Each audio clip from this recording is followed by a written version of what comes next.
Hi, welcome back to Career Goals. Today I'm joined by sisters Holly and Laura, who are also co-founders of Financielle, an app that gives you advice, guidance and provides a community to help you take back control of your money.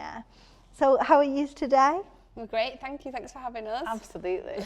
Amazing. How was the journey and are you only from Manchester? Not far, but we're used to the wet, so we're like, it's normal business for us, for sure.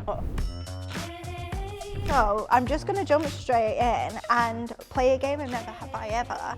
Have you ever played that before? Long time ago. I'm going to have to remember. I don't have to do a shot after it, do I? Like that was the old rules. I was going to say, I only played under the influence of alcohol, but this sounds much more appealing. Yeah, no, this one's definitely more family friendly. So we've got the paddles Here we go. And the rules are really simple. I'll read out a statement. If you have done it, the green side I have. If you haven't, I haven't. And then hopefully it'll reveal some truths. So the first one is, never have I ever had a hangover at work. Oh, yeah. Oh. Definitely. Like it's a given. Not in a while. Oh God, no, not for a while. Not since children. That's the hangover at work. No, yeah. I saw a TikTok that said that if you go out on a Friday, like lots of people now go out on a Friday and not on a Saturday because you can be hungover on a Saturday, and then Sunday's like clean wellness walks and really good for Monday, and that's far more organised than I ever was. Yeah. Oh, so never have I ever let someone take the blame for something that I did. I Does don't it think, happen?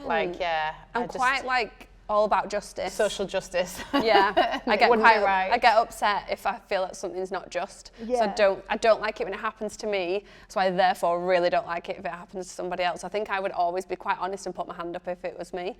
In fact, you'd probably take the blame if it wasn't you. You'd be like, I did it. Do you know when you go through security at the airport? I'm like, yes, I've got something, because I'm just terrified of getting it wrong. No, I'm the exact same. Like, I grew up with 3 older brothers and I blame them for any. Even now, like, one of them's like nearly 40 and I was still blaming them for everything. Good. Never have I ever felt judged as a woman in my field. I think that's a given. We're female founders, so that's one thing, like being a female business owner. That as part of our business, sometimes we need to raise money, and 1% of female founders get the share of the investment pie. It's absolutely shocking. And if you want what's called follow-on funding, which is I've had a first bit of funding and you want more, it's like 0.02. It's so bad. So yeah, we face that constantly, like having to differentiate our businesses, having to perform even better to kind of get the same level of attention. So yeah, we have. Yeah, because I was going to say, especially because you work in, like, say, finance or like the finance industry, is that also, do you think that's an extra pressure that it's known to be like a man's world type of thing? Possibly. Yeah, we work in what you would call the fintech space, so financial technology, because we have our own app and built it. So it's really quite saturated, especially in the UK. Everyone's like obsessed with personal finance. You'll always have someone that's got an app, like all your banking apps. I can imagine people watching have all got some sort of financial technology on the phone. So finance is already quite what you would consider male dominated, especially in really senior roles. And then you add technology into it, that's also male dominated. So add them both together and then add investment into the pot, and it's pretty intense. Well, banks were built by men, for men. Like it wasn't that long ago that a woman couldn't open a bank account without a husband's help. Like we're talking less than 50 years. Mm-hmm. So do you feel like you've done like well that there's so many odds against you and then your business and you two like as women are just thriving? We're proud of it, but I think it's in spite of not, you know, we've had to work harder. We're in a group of lots of female business owners that are in the same position. It's really disheartening when they don't get the funding that they're required. Some businesses have to close because they do need the money, and it's not because the woman's not been successful, it's because it's a maths issue. And people can't really get to the bottom of it. Lots of people want to help women, but not a lot of people want to give them money. So, you know, there's some really successful businesses that we're in that circle of, and we're going to see some thrive. And I think the goal is that if we can have a successful business, if other women can, and men that see the value in a female's business, they'll use their capital and cash and put it back in. So fingers crossed it'll change. But I mean, 1%, you've not even, you double it to 2%, it's still poor, isn't it? Never have I ever felt second best to my sister. When? I don't know. I think Laura's very like accomplished from a career perspective. So I'm probably a bit more creative. So I did fashion at university. So I think it's more society that has probably made me feel like that more so, like Laura's never made me feel like that and our family haven't. I think it's a societal thing. So growing up, Laura went to Leeds University and got a really good graduate law scheme, and knew what she always wanted to be as well from a young age. And even though that's changed, I think I admired she knew what she was going to do, so set about her way, set her path like early on, whereas I just probably felt a bit lost at times. I didn't really know what I wanted to do. Talking about careers is really hard. If you kind of have a sense of feeling a bit lost if you don't know what you want to do at like 16, because at school every day always like, what do you want to do? What subjects are you doing at college? And then that therefore determines your life forever. So I think because I didn't have that kind of career goal in mind, I always felt a little bit secondary, and also because Laura's career that she chose was quite studious. It was a lawyer, whereas I went into fashion. So from a societal perspective, am I seen as less than? Yeah, that's a really good point. Like from society, if you're not going down like an academic route, are you not as good as like someone that is? Why did you say I have? So the reason, so Holly is so like creative, has all these amazing ideas, and she's also very like social. Lots of people get on with Holly. She's got lots of really good group of friends, whereas actually I'm quite narrow with, like I have lots of acquaintances, but actually, you know, I'm quite quiet like that. I'm a really weird extrovert, introvert, so whilst I'm quite confident, unless Holly puts a plan in the diary or Holly says we should go do this, even with our families, I would literally just stay in all the time, and I'm very happy doing that. And so sometimes I feel out of my comfort zone, whereas Holly like is very natural in that space. So we're just gonna move on to industry myths. Industry myths is essentially what I'm gonna do is read out a statement, and if you agree with it, you can say that you agree. Most of the time you probably won't agree, so it's like stereotypes of the industry. So, absolute distraction and not productive. I think it can be both, it depends. I mean, how many times a week do you delete TikTok? Probably about 7. It's a bit of a problem, but I recognise the error in my ways, and I could get lost for hours. I realise I've got quite an addictive personality. I just think it's a really good platform. It's primarily an entertainment platform, and now it's a Google search engine. Now it's turned into a search engine, so it's both useful and entertaining. So I find that my time can be taken. So yes, I agree, sometimes it can be a distraction, but they can also be amazing. I found a really good app recently called Clementine, and it's a hypnotherapy app. I really can't sit and do mindfulness and meditation. I've found my brain's not quiet enough for that. So your calm and your headspace, they are turned out to be a distraction, things like TikTok. But then if you find your app that gives you the right nudges in the right places, it can take you to another place. So I think it can be both. And some are tools to support the thing that you wanted to do. So if it's as simple as like a Pomodoro timer that's actually helping you focus for a period of time in a world that's just really difficult, especially if you're studying from home or working from home, like it's so easy to get up and wander or to browse the internet and do something different or to go on TikTok, whereas actually, you know, those kind of tools. There's also like step counters or like, you know, your Apple Fitness that kind of make sure that's a tool and an application, but that's supporting you not be on tech. So yeah, I think they can be a distraction, yes, but they're also a part and parcel of every day. So learning how to manage them and would be good. Yeah, like it depends on like who you are as a person. Because I'm bad for like TikTok, I have to delete it all the time. So the next one's quite a good one. So men and women have the same financial issues and concerns. Myth. I think we spoke about it earlier. The gender pay gap starts from the age of 8, and it's not a conscious thing from parents. I think it's a societal thing whereby there's just more money in the hands of men than there are women, and like everyone thinks it starts at the gender pay gap when you start work, but actually it's quite equal, isn't it, for quite a long time. It's until children become like involved in the equation that women start to fall behind in terms of money. Yeah, and then the knock-on effect then is like women having time off if they want children and if they're lucky enough to have them, means that they have that break. So if you think about that break, and pensions is the biggest one. So most of us that are employed have a pension that our employer would sort out, and when you take a break and you're not earning, that pension's just stood still. But a man's pension, if you're in a relationship with a man or if you're in a relationship with a woman who's carrying on kind of working, that pension's still going. So as one thing we do is like kind of go, oh, couples, like have a think about that period, because you can still voluntary pay in if you want, and why should the woman who's having time off suffer financially because she's the one that's had time off? And then when couples are having conversations about who should go back to work and who should do part-time, because of the gender pay gap, the woman tends to be earning less. So the conversation tends to be, well, you earn more, so you carry on working full time, I'll kind of work around the kids and juggle. And that sets her off on a trajectory of lower pay, not necessarily because a company doesn't pay fairly. So that's one side of it, is just this factual, this result of being on a different path when it comes to working part-time. The other side to it, though, is, you know, some of the more well-paying roles, they could be in finance, they could be in tech, historically are just very male-dominated. So then when it comes to like starting a business or investing or buying homes, it's hard for both sexes, especially at the moment in the current cost of living crisis. But the females have this extra layer of, they have less money, they have less earning potential, so it's not the same. So there's, you know, lots of men absolutely suffering when it comes to financial realities of living day to day, especially for the younger generation. But everyone kind of forgets this extra pressure that a woman has to kind of try and do even the same thing. We were speaking about that as well with like social media, and the adverts that come up on mine is makeup or clothes or whatever.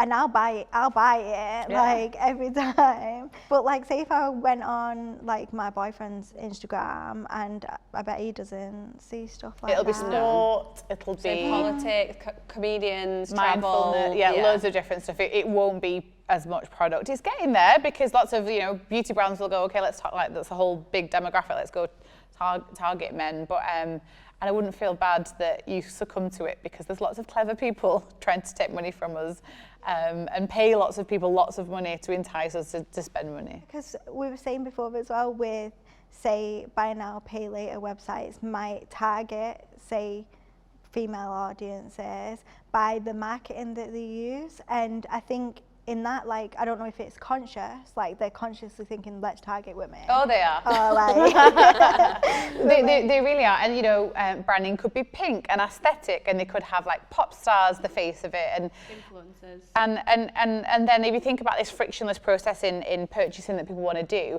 it's at the checkout.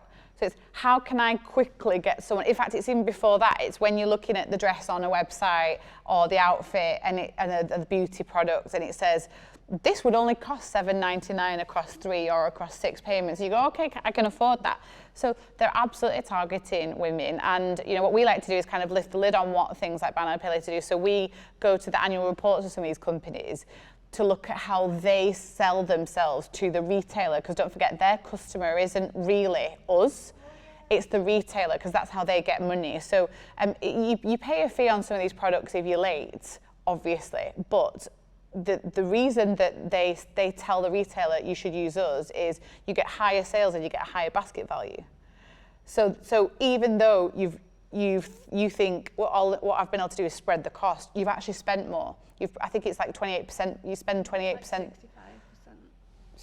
Or the higher basket value. Yeah. Higher basket value. But when we use credit, when we use credit generally, like across the board, all of us will spend 28 or 25% more or something like that.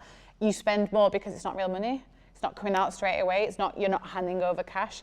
So they sell this to the retailers and say, give us a 7% fee or an 8% fee, and we'll get you to increase the basket value by 65%. And none of us are aware of, like, we're not included in that conversation. We're just, I could overorder. I could send some sizes back that I'll never send back, because no one ever does, you know. Yeah. It's just the realities of it's anything to increase spend, anything to increase revenue for the business. With you saying about male and female, like women will have different types of financial concerns, what tips would you give to those people that are being targeted by like adverts for both like buy now pay later and clothing, beauty, all generally? That type of stuff? Well, so I think what we always say is you've got to start with a budget, and a budget really is permission to spend. It's not meant to be restrictive. It's not about extreme frugality. It's just a plan, and putting beauty and clothing into your budget is really important, because if you spend it, put it in the budget. Kind of, you can't pretend, oh, I want to only close the budget and close in the budget, or close spending this month, and then you do. So, and then, because strategy is better than willpower. If you just rely on, I'm not going to buy anything this month, I'm not going to buy anything this month, it's kind of you have to maintain your willpower all the way through. And I think that's why we created Financielle, because Financielle is a tool, a budgeting tool that helps you take back control of money.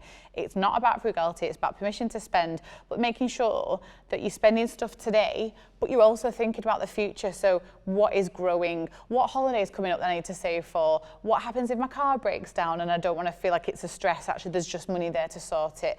But I'm also looking at my pension and my investments, and I might buy a home one day. But the other thing is, so that's the tool, but actually community is really, really important, and content's really, really important to reassure a woman, you're not alone, we're all human, you might have like a blowout, but you can bring it back if you want to like be more frugal the next week and take your lunches to work so that you can then have like a bougie meal out. It's all about balance, and I think that's why we created the product, because a lot of the fintech apps and the banking apps are just very transactional. Like, what will some of them do? They'll do the roundups, or they'll do like round up your spending. I think we were talking about one before, like a lady was talking about rounding up your spending. If it's a rainy day, like it'll put money aside, but you've just got we always think they're lowballing people. Like if you're on a money journey, if you've got a goal, like I want to save up to go to uni, I want to save up to buy my first house, I want to save up to go on holiday, you've really got to have some sort of friction or like real interest in it. It's got to be a little bit of pain, and our version of pain is creating a budget. And for some people,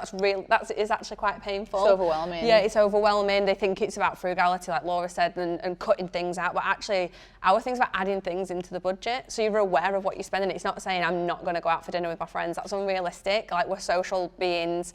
I'm a social butterfly. Yeah. I like food. You're a foodie. A lot of people feel guilt as well if they don't have a budget, whereas, like Laura said, it's permission to spend. It's just being really truthful with yourself about what you spend money on and making a plan for it. It's making it more accessible in general, but then it's making it fun, because, like, especially like for someone like me, I feel like I am your target audience. You are. Like someone like me, like I'd look at numbers or a spreadsheet or whatever and I'd be like, oh no, it's just so stressful and overwhelming that I'm out of sight, out of mind, and then just spend and do credit cards or whatever. Yeah. But then it's that kind of hub to be like, oh no, everyone else is like in a similar position and we're all going to get through it together, and it's fun. Like saving up for a house doesn't sound fun. Like buying the house sounds fun, but then it's like you're making it, gamify it, make it. And again, the other thing is remove the overwhelm. So like our app helps people not try to do 12 things at once. Eventually you get to a point where you can do that, but you start off on the playbook is a journey of survive, build and grow, and everyone starts at survive. You learn how to budget and you do the basics like pulling together an emergency fund. We say between 500 and £1,000. Most people that have our app have never saved that up in their life before. Not all at once for nothing. Like they might have saved for a holiday or for a flat deposit or something, but they've never saved that parcel of money. And what you learn is kind of like gym muscle memory. And that's kind of what we do with money. So starting off with the basics, trying to focus on one thing at a time. You know, we have people that just look back and go, oh my God, look what I've done. Like, I'm completely debt free. I've got an emergency fund if anything happens. And I've started to I'm going to buy a house. I never thought that was ever going to be possible. But you've got to start somewhere. Why? Because obviously you've noticed everything like that was wrong with like society and women spending, but what made you like do this, like start the app and the playbook? So I think I got my money shit together. So there was a period of time in my life where no one had taught me how to manage money, and I was a lawyer at the time and went to see a financial advisor, and I didn't earn enough, I didn't have enough money. So if like a graduate lawyer from a privileged position doesn't get listened to, that what hope has everyone else that wasn't in that position? And so we started as an Instagram page, just making it really, really simple. It was not a business, it was just a content platform to share things more directly. And then the momentum grew, and we realized there's just this gap. There's like lots of investing gaps, and there's loads of like, you know, the roundup apps and we'll tell you spent too much in Greg's, you know, which I know, you don't need to tell me, like I know. But nothing was kind of giving people a bit of a plan. And so we just kind of wormed our way into that gap. And that's where it started, and that's where we will continue. We will continue growing the product based on customer feedback and watching what they do and thinking what could help them do this even better.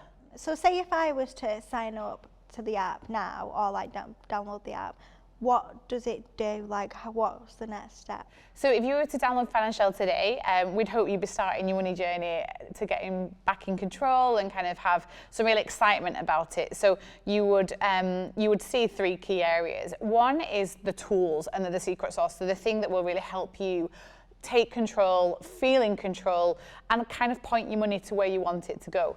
The other tool is a net worth tracker. So lots of people they don't know what a net worth is. They don't feel they should be tracking it unless you've got lots of money. So then there's goal trackers. There's some life admin, which is really cool. It kind of reminds you when your car insurance is coming up for renewal, so you can beat the price and stuff, and when your MOT is due. So that's like another element. So the tools are the practical elements. The content is the like lifestyle, aesthetic, relating money to your everyday, because not a lot of people do that quite well. So to be able to see, how I had a low spend September, or how to save for a house, or our take on girl math. Hot take on girl math. Make it interesting. Like when you're not signing up to a banking app that's going to plague you with money content around ISAs and pensions and credit cards. Nobody cares. It's like actual things that you might Google. Like in a. And I just find it interesting. Like there's a really cool article that some of the team did, and it was about like if your friends are big spenders and you're on a saving journey, like how can you navigate that? That is a practical social tool. That is not how much money is in your pension. Like that's the kind of how to say no to gifts at Christmas. Like if everyone's on different money journeys, why do we all just do what everyone else does? So giving our users like practical hints and tips and tools. Or the other one is community stories. So the third element to the Financielle app is community. It used to be off the platform, it's now on the platform. And that's where you meet like-minded people going through what you're going through. So like if you're in debt, for a society that throws debt at people, it's quite critical of people in debt. We're meant to feel ashamed, and we're meant to feel stressed, anxious, that we've done something wrong, that we have to hide it from our friends. Whereas actually, it's pretty normal, and the vast majority of people do carry debt. You can go to the community and meet someone just like you, or be inspired by someone who's just paid off 20 grand's worth of debt, and you think that's a mountain I'm not going to be able to climb. The community element is really, really important. So we kind of see content, tools, and community coming together to help someone smash it when it comes to their money, especially someone who didn't feel that they were good with money. Yeah, oh, that's amazing. And can you talk a little bit about some of the success stories you have? I know that we spoke about this prior.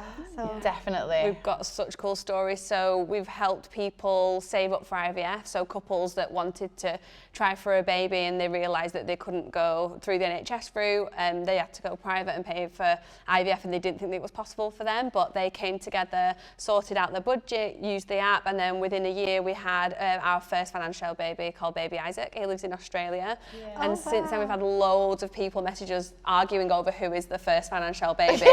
Because they're all determined that they were the ones that got there first. But so many people that have paid off a lot of debt, and people that we've saved marriages. Like a lady stopped us the other day and she said, and she was a financial director in a business. Sure. Her husband dealt with the budget at home, and she was such an impulsive spender. It was putting pressure on the marriage. And she said, "You've literally saved my marriage." He was going to walk out on me because my spending got so erratic, and I was really good with it at work. I was totally in control, but when it came to home life, we always say personal finance, 90% personal, 10% finance, and she just couldn't get her mindset shift into place, possibly because she was being targeted, possibly because she was a busy parent. She just couldn't get hold of her money. So those are the types of stories that kind of come out. Yeah, and I like the one solo female home buyers. So there's lots of us. Traditionally, you would meet someone young and you'd buy a house together, and the world's changing. I'm so glad of that, but it's actually really hard, especially in the South, for a female to get on the property ladder. But just the idea that we can help walk with someone on that journey, because actually when you're saving up for a house with someone, at least you're collaborative and there's two of you. When you're on your own, that's a lonely journey because it's not quick for most of us. So for someone to be able to go from using buy now, pay later and being in account debt there to getting the keys to her first home, that she just was like, I always wanted to, but I just thought at some point, and it was probably a 20-month journey that she went on and did it, and that's just when someone comes back to us and says, like, you helped us do that, you know, it's hard running a business and it's a tough environment, but when we kind of looked at our brand values a few weeks ago and picked them, and one of them is remember why you do this. And it's when people stop us in the street and say, can I just say, like, are you Financielle? And we're like, yes, why? We know there's a story, we know there's going to be something. Yeah. Oh, yes, why? Like, what have we done? So obviously this is career goals, and we've spoke about that you've got your at Financielle, and then Holly, you're obviously like from a creative background and you're from law. So you're also a BBC finance expert. So how did that come along as well? Definitely not part of the plan, but I think it's wonderful nowadays that you don't have to decide what you're going to be, which is what we talked about earlier. Deciding what you're going to be, and then that be it forever. And so the legal background, and I was a really good commercial lawyer. Like I knew pretty soon I'd want to go into business because I kind of got a little bored with the structure and the lack of creativity, because I'm actually quite creative in a really weird, like narrow way, and it's pretty structured.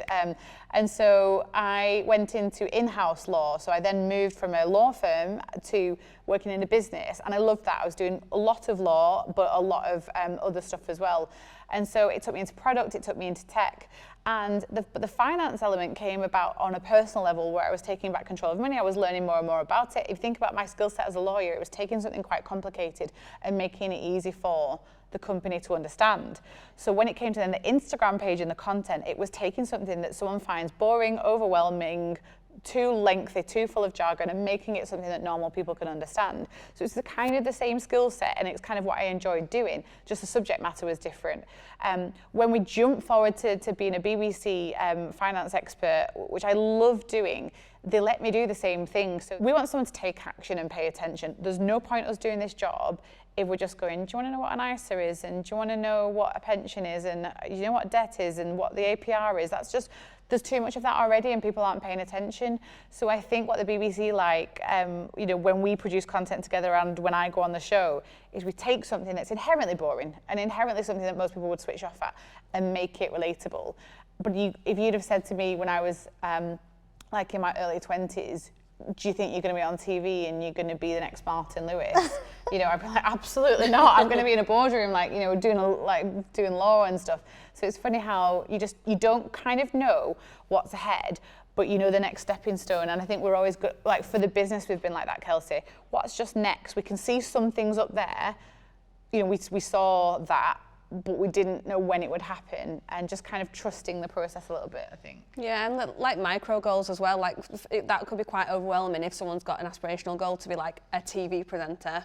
That's quite big, whereas you've just got to start small, like go and do an internship somewhere, like go and shadow someone, interview someone, do it at your local radio. Like there's loads of ways in which you can be moving towards that big goal, but doing it in really digestible, achievable ways that aren't going to make it so overwhelming that you kind of go, is the goal's too big and hairy, I couldn't ever possibly do that. But she went from fashion to finance. I mean, could you tell me a bigger leap? Like, what the hell were you doing? Yeah, exactly. There's no rules, I think, is the most important thing to remember when it comes to career goals. Yeah, and I feel like as well, like it's really important not to underestimate how important transferable skills are, because like both of you have started off nothing to do with finance, and then today it's just finance, but then in a fun way. It is, but actually I think that's really important to mention, because there's some really core skills that if you nail, they will take you so far. So communication skills, really, really important. You know, we went to drama school as kids. We never went into acting, but actually I see a lot of what we do now, the confidence to kind of public speaking at school, those kind of key things, doing a presentation for a team. We do presentations all the time. We have to do pictures all the time. We do filming every so often. And that comes from learning some really core skills. The other one is finance and data. So everything we do is focused on data or on numbers. You know, we have to know whether we're profitable. We have to know where our growth's coming from. We do conversion funnels. And so as a team, we are working out these numbers. So if we'd have had a better core skill of numbers, accounting, finance, actually, Could have moved quicker. We could have moved far more quickly. And so, you know, for the person that might be sat thinking about whether they should go into finance or accounting, you know, a lot of the CEOs we know were former accountants. but because they have an understanding of the basics and they can kind of overlay stuff on top of that. And yes, you need the right personality for that as well, but like the most successful business owners, and like a friend of ours did like business and accounting, maybe at uni or at college, but then she found herself in Hong Kong working for Chanel in business intelligence. Like that started with numbers. It didn't start with I want to work for Chanel, and suddenly like she's out there doing that. So getting those core skills can take you to lots of different routes, and I think that's what we've been able to do, especially with our communication, with our creativity. So doing international fashion marketing, that's why we stand out as a brand, because Holly knows how to position us and how to kind of make us look aesthetic. It's all, there's something underneath everything. You don't turn up one day and suddenly have a really cool app and a really cool brand and think it was easy. It all came from stuff earlier on. So thank you both for joining us today. Have you had a good time? Yeah, great. It's been nice to reflect and review and go back to the beginning of our career. I know, it is nice looking back. And but before we let you go, we ask all of our guests, what does career goals mean to you? I think for me it's like remove limits, because, you know, we always say you can't be what you can't see. It's really hard if you can't see a female in the position that if you're a female and you can't see that person. So you really have to try and remove those limits and think like, what are you interested in, and what would like the sky mean for you? And like we talked about with mini steps and mini goals, you will be able to find your way there. Like we're not necessarily massively into manifestation, but we are into positive thinking. And if you think it, like the things that we have said we will do, we end up doing, they end up happening, and it's not because they happen by accident, it's because subtly there's some key things that are important to us. And so for career goals, like I wouldn't want anyone to I wouldn't want them to have the pressure that you have to pick something really big and really important, but make sure it's something that you're passionate about, because you know, that's what's going to keep you going. That's the strategy, doing something you really enjoy. The subject matter, the industry, the type of company is going to be the thing that gets you out of bed every day, because we spend a lot of time working. You've got to be doing something you like. Yeah, that you enjoy, that you're interested in. Mine's all about the hustle. So people always want to say like, oh, I want to be like a finance director, I want to be this, and you've got to hustle. Like I'm big into asking people for help. Network. Yeah, like we really like it when people ask us, and we'll always give them time as well. Like we've never been too busy to jump on a call with someone that's wanted to build an app or wants to know more about brand building, or like we're not from a technological background and people want to ask us about tech, and we're like, yeah, sure, like we'll jump on a call with you, like why not, and show our vulnerability. But I think a lot of people do want to like assume that something's going to get handed to them on a plate, but it's really important from an early age as well. Like Laura did a free work placement, an internship at her law firm. I got paid a ridiculous internship somewhere, a really big brand, a global brand that I will not name. But you've just got to put the work in, and it doesn't just happen overnight. Like we're not sat on this couch coming to you like just look, and we came up with an idea. Like Laura said, all those transferable skills were built along the way, and it's starting really small, like literally with a paper round, or going to do an internship, or doing work placement, or just asking someone for a call. So we recently had someone come into our inbox, a UX designer with a full CV, a full portfolio. She's a customer of ours, and she said, I appreciate you may not be hiring right now. I would love to like apply in the future. And we've said, we're going to get on the phone with it. We're not recruiting for that right now, but the effort that she went to, and it took me back to the days because before, when I was a lawyer, I was on the board of the company that I used to work for as company secretary and lawyer. It's really easy to stand out actually in a business. I think that sometimes we stay in our lane and we just do what we're meant to do, and we hope someone recognises, but they don't. They notice if you go above and beyond, and they notice if you, but this isn't about staying late on your desk, and this isn't about being the hardest worker in terms of cranking out the hours. It's like there's always projects that people need help on. There's always, going about educating yourself, doing a bit of extra work, seeing if there's any courses you could do while you're working. It's really easy to stand out in maybe not in the big 200,000 people businesses, but in most businesses in the UK, you can stand out just by saying, I'll have a go at that, and I can do that. And even if it doesn't benefit you at that workplace, it may do in the next one. And so that girl coming to us, she got us our attention. She didn't try that hard. Really, if I think about it, no one else has done that at all, ever, and it worked immediately. Well, that's amazing. And I think, like, going back to what you said about like the hustle, I think there's no better feeling than when you get to where you wanted to go and know how much hard work's gone behind it. like right now for you, like you can look back and talk about your journey so far and the hard work that's gone into it, and it was a good feeling, I'm guessing. So yeah, that's amazing. So where can our viewers find you in your app? So we're in both app stores. You can search for Financielle and get us in both app stores. And then on socials, you'll find us on Instagram and TikTok. And kind of there's a small team of us that manage it. So if anyone like wants to DM us anything, ask us any questions, share their story, we're always available. We're always on. Yeah, if you search Financielle, you'll find us anywhere. Amazing. So thank you for watching. If you're feeling inspired by Holly and Laura's story, remember to like, comment and subscribe to our YouTube channel, or visit our website at kaplan.co.uk. Thank you.